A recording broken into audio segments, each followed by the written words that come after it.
I'm not hitting the panic button or anything, but after what we saw, game three, the Knicks have to go up 3-1 in this series tonight to have a chance to win it. Jared Schwartz is on assignment tonight for the New York Post and is on with some key storylines heading into game four at the Garden.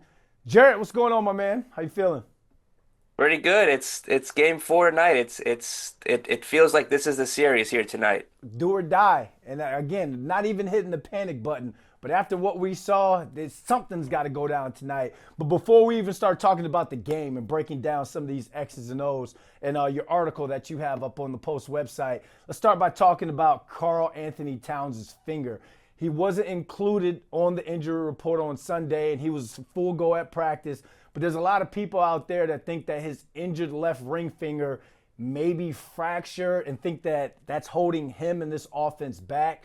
Do you think that Cat and the Knicks are downplaying the finger? Is it really affecting him out there?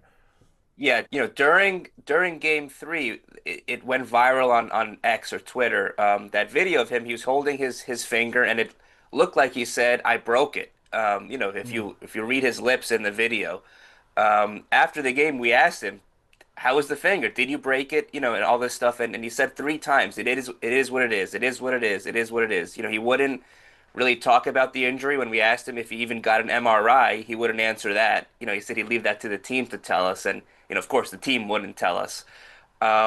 So look, they're definitely downplaying it. Tom Thibodeau yesterday said he practiced fully.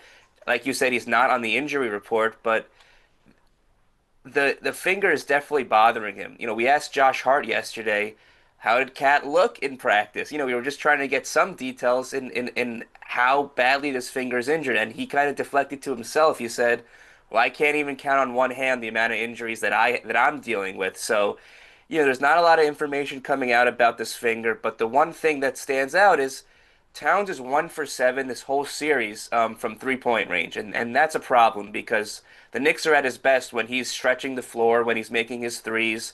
Allows them to do more in pick and roll situations and pick and pop situations. It forces the Celtics bigs to come out and guard him beyond the perimeter. And Cat himself at his best is when he's shooting threes, and that's not happening right now. 1 for 7 from 3-point range. That's a clear sign that the finger is bothering him. Yeah, without a doubt, it has to be. And the fact that he hasn't come out like Josh Hart in that first series when he was dealing with the wrist injury and say that he feels exquisite or some other big Scrabble Yeah. word to put out there to downplay it all. Absolutely. This is affecting Karl-Anthony Towns, and this man needs to be at least as close to 100% as possible for them to have a chance to win tonight. And let's go even deeper with tonight. A win puts them in great position to close this series out in Boston, but a loss could truly put this city in, I guess, panic mode is what some people are calling it. They haven't handled business at home at all this postseason. They were up 2-0 last year's playoffs and he ended up losing that series. And then the players kind of looked out of it after that game three loss on Saturday. $1 million question here. Do the Knicks have more pressure on them going into game four tonight than the Celtics? It's unbelievable how quickly the mood can change in these playoff series. I remember we talked before game one, and I said, you win one of these two road games in Boston, all of a sudden you're feeling like you're in this series, like you can pull off the series upset. They do better than that. They win two on the road and they're up 2-0, and it looks like they're gonna, pull off this big upset. They're coming back to the Garden, biggest game at the Garden, in years, and one blowout performance at the Garden, and now people are saying, the series is over. They're in panic mode, even though you don't want to hit it. I know. Look, like I said before, it feels like tonight is the series. The Celtics win again tonight, especially decisively. It feels like the Knicks don't win another game this series. The Knicks win tonight. They go up 3-1. They go to Boston, where they've played better this series, and on the road, which they've played better this entire playoffs, and they have three shots to win one game to close out the series. So, it's hard to say who the more pressure is on because it feels like a series-defining game for both teams. It's the Knicks win, they've got 1 foot in the door in the next round. The Celtics win, it's a brand new series pretty much. But look, I think there is definitely a lot of pressure on the Knicks tonight, and Game three, we saw a raucous Madison Square Garden crowd to start, and then a very quiet crowd, the rest of the game. Tonight, I think even at the start, it's going to be a bit of a nervous crowd. Yeah. There's going to be nervous energy just with just how badly they got blown out in game three. Let's take the fan base out of it. Let's take the media out of the equation. This is a team that truly believes in themselves. They feel like they can go down 20 and go on any sort of a historic run. You've been around this team during shoot arounds. You've been around them during media availabilities. Kind of take us behind the scenes in terms of this team's mentality going into game four. And then when we are talking X's and O's, you got a really cool article out on the Post. What's one area of their game that they're saying that they need to step up in game four and the rest of the series?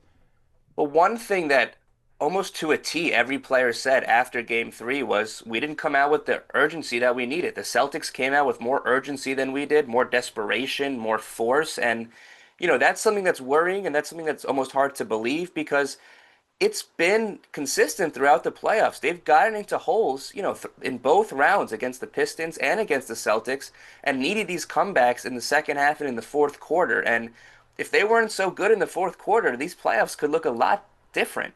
Um, and they've said it almost after every game. We can't get out to these bad starts. We can't start second halves so poorly.